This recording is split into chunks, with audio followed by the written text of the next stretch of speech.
Síguenos en las redes sociales. Búscanos @Sol1065 FM, una estación RCC Miria.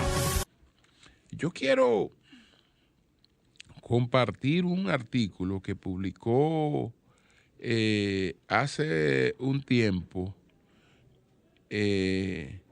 Joaquín Villalobos, un exguerrillero de El Salvador, que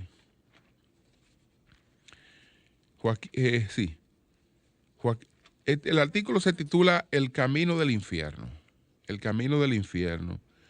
Y entonces está escrito por Joaquín Villalobos. Él fue guerrillero salvadoreño y es consultor para la resolución de conflictos internacionales. Entonces, a propósito de que mucha gente entiende que detrás de la persecución de la corrupción, de la persecución espectacular de la corrupción, de los juicios mediáticos, de la persecución que se coloca por encima del Estado de Derecho, de la persecución que vulnera el principio de presunción de inocencia. Estas cosas se hacen para cautivar a la gente. Pero todos los procesos que se han hecho sobre esa base, lo que han generado en términos políticos ha sido realmente retrocesos. La corrupción siempre tiene que perseguirse, pero es perseguir a la corrupción. Es perseguir a la corrupción. Es sancionar a los que hayan sido responsables de actos de corrupción. Pero perseguir a la corrupción significa investigar, ver cuál ha sido el desfalco real de una persona y en base a eso someterla. Hay una señal clara para usted darse cuenta si está ante persecución de la corrupción o ante espectáculo. Desde que a usted le vienen con sumas fabulosas, sumas extraordinarias, que están involucradas en un supuesto caso de corrupción, ya eso es otra cosa. Ya eso es más que un asunto mediático. ¿A qué? Una persona maneja contratos. Bueno, él manejó contratos por 20,000 millones. Se robó 20,000 millones. Y el expediente por 20,000 millones. Es decir, no hizo las obras. No entregó las cosas que tenía que entregar. No hizo nada. Se robó 20,000 millones y está acusado esa persona o aquella que manejó 12,000 millones. Bueno, está acusado de un robo de 12,000 millones. Eso es una señal de que la investigación no ha sido precisa porque, bueno, vamos a ver qué fue lo que ese individuo defalcó. Vamos a ver qué hay de sobrevaluación en lo que hizo. Vamos a ver si las cosas que tenía que entregar, la entregó a medias. Vamos a ver esas cosas y vamos a establecer un monto de desfalco y vamos a perseguir eso hasta las últimas consecuencias. No, el problema es espectáculo. Entonces, ¿qué ha resultado de este espectáculo? Joaquín Villalobos, en este artículo que publicó hace un tiempo en El País, no es un artículo reciente, pero es antológico. Él dice lo siguiente: la justicia y la política deben marchar juntas para lograr la convivencia y el progreso.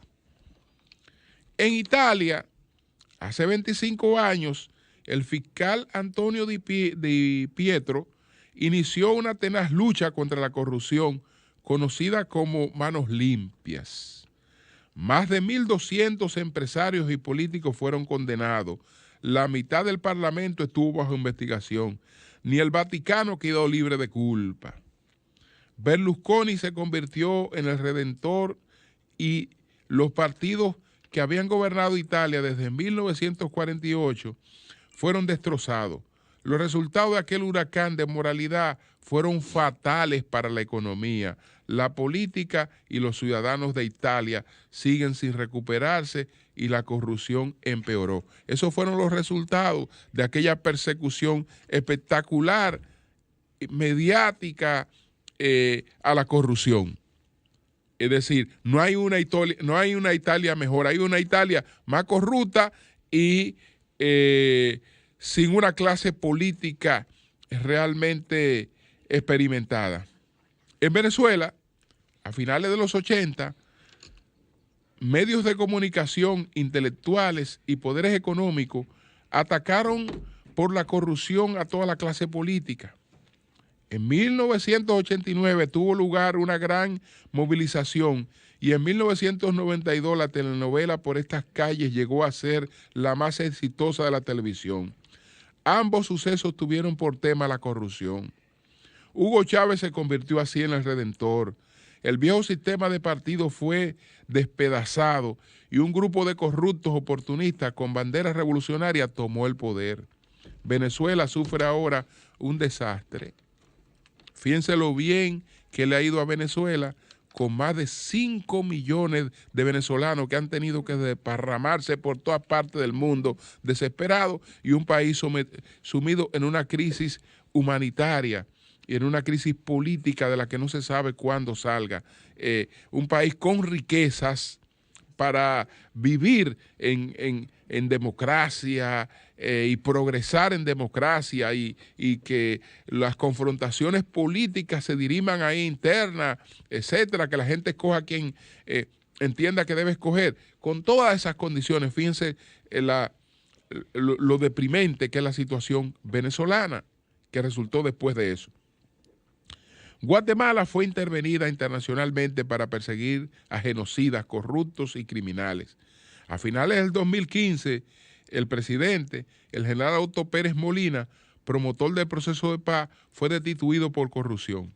El resultado fue que el partido de los militares genocidas tomó el poder con el comediante Jaime Morales como candidato. Familiares de Morales se enfrentan ahora a cargos por corrupción. Guatemala tiene a los genocidas en el gobierno y el crimen es más fuerte que nunca. Esos fueron los resultados en Guatemala de todo estos shows de supuesta persecución a la corrupción.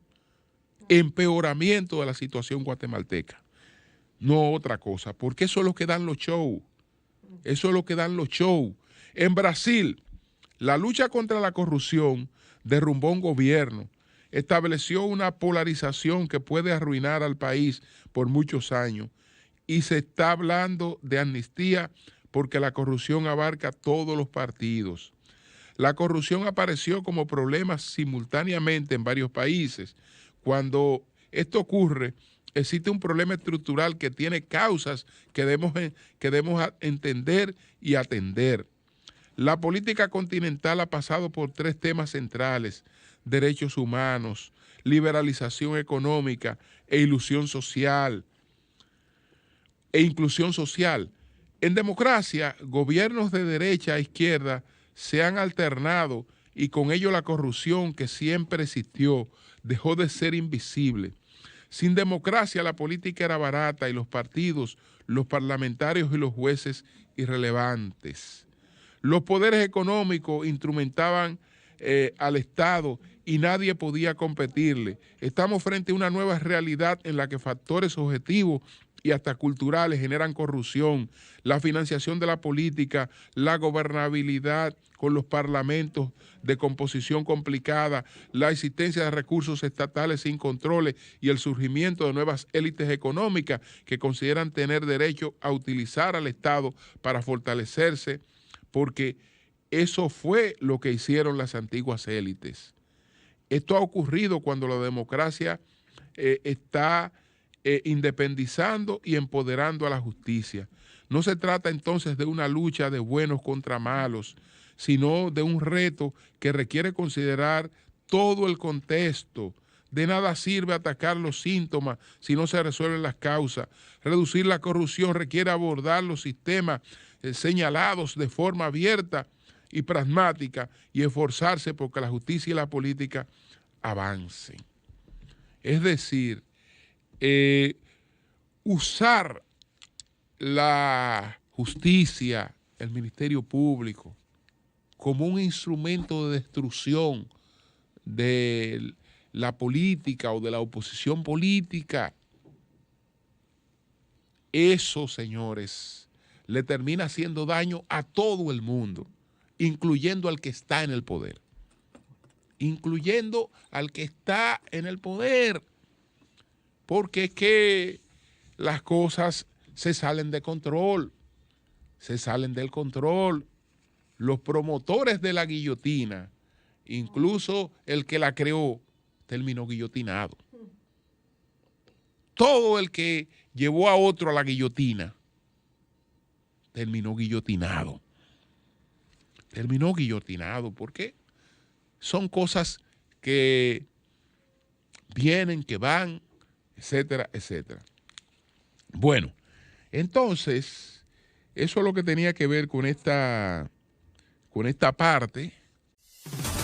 Síguenos en las redes sociales. Búscanos @Sol1065 FM, una estación RCC Miria.